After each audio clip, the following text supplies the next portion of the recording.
Imagine a painting so shocking that over 80 university professors signed a petition demanding its destruction, not because it lacked artistic merit, but because they considered it dangerous, immoral, and an outright threat to society. This wasn't some obscure artwork hidden in a basement. This was a commissioned piece for one of Europe's most prestigious universities, created by one of the era's most celebrated painters. And today, it no longer exists. What you're looking at is all that remains, a single black and white photograph of a masterpiece the world tried to erase. This is the story of Gustav Klimt's Medicine, a painting that sparked parliamentary debates, ended careers, and ultimately met a fate as dramatic as the controversy it created. Our story begins in 1894, in the heart of the Austro-Hungarian Empire. The Ministry of Education had an ambitious vision to transform the Grand Assembly Hall of the University of Vienna into a temple of human knowledge. They wanted monumental ceiling paintings that would celebrate humanity's greatest achievements, specifically 3 pillars of civilization: philosophy, medicine, and jurisprudence. The commission called for traditional academic art. Think heroic figures draped in flowing robes, symbols of wisdom like open books and laurel wreaths, and above all, a triumphant celebration of human progress and scientific enlightenment. The kind of art that makes university administrators proud and looks impressive in official photographs. For this prestigious project, they chose Gustav Klimt. At the time, Klimt was the obvious choice. He had impeccable academic credentials, a successful track record decorating theaters and government buildings, and the technical skill to execute large-scale works. On paper, he was perfect. But there was something the ministry didn't anticipate. By the time Klimt accepted this commission, he was no longer the safe, predictable artist they thought they were hiring. He had undergone a radical artistic transformation. Klimt had become a founding member of the Vienna Secession, a revolutionary art movement that rejected everything traditional academic art stood for. These artists were done with stiff, idealized figures and predictable symbolism. They wanted to create something raw, psychological, and profoundly human. And Klimt, more than anyone, was pushing into territories that made the establishment deeply uncomfortable: sexuality, mortality, and the darker corners of human existence. When Klimt delivered the first painting in the series, Philosophy, the reaction was immediate and visceral. Instead of a glorious celebration of human thought, viewers saw a mass of naked bodies floating aimlessly in darkness, with faceless figures and death lurking in the shadows. There were no Greek philosophers, no symbols of enlightenment, just existential chaos rendered on canvas. The critics were outraged, but this was only the beginning. 2 more paintings were still to come. When Medicine was unveiled, the scandal reached new heights. Let's examine what made this painting so controversial that it would ultimately be labeled pornographic. At the top of the composition, a column of naked human bodies floats in an undefined space.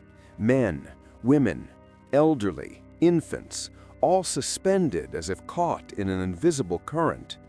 They're neither grounded on earth nor ascending to heaven. They simply exist in a void, weightless and directionless. Some bodies appear peaceful, others contorted, many simply lost. Woven among these floating figures is a human skeleton, death personified, intertwined with the living. And directly beside this symbol of mortality stands a pregnant woman, her belly prominent and full of life. Here we see Klimt's brutal honesty. Birth and death are not opposites in a grand philosophical battle. They're intimate companions in the same eternal dance. In the foreground stands Hygeia, the Greek goddess of health. Klimt depicts her as a powerful, imposing figure holding a ritual cup with a serpent coiled around her arm drinking from it.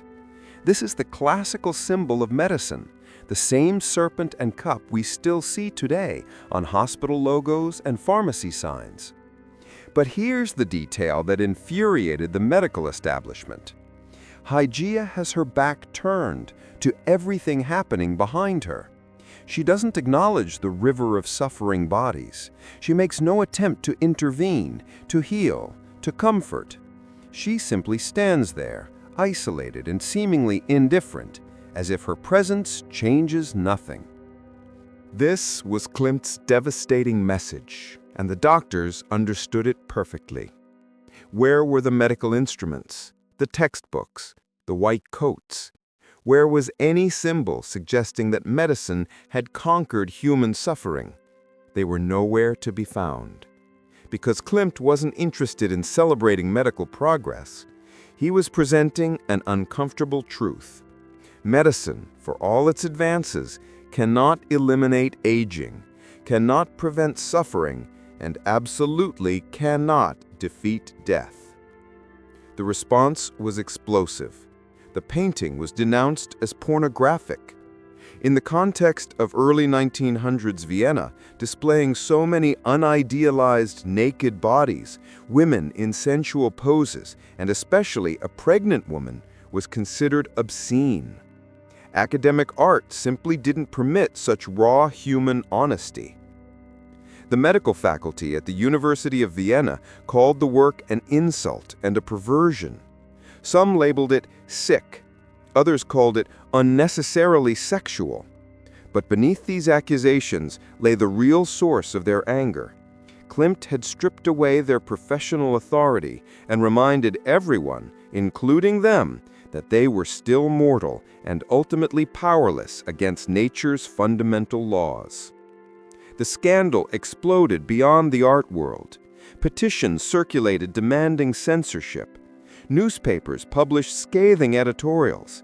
The controversy became so intense that it was debated in the Austrian parliament itself. Despite the uproar, the painting survived, at least temporarily. The University of Vienna officially rejected it, refusing to hang it in their Grand Assembly Hall. But Klimt made an extraordinary decision. He bought back medicine, along with the other two commissioned paintings, using his own money.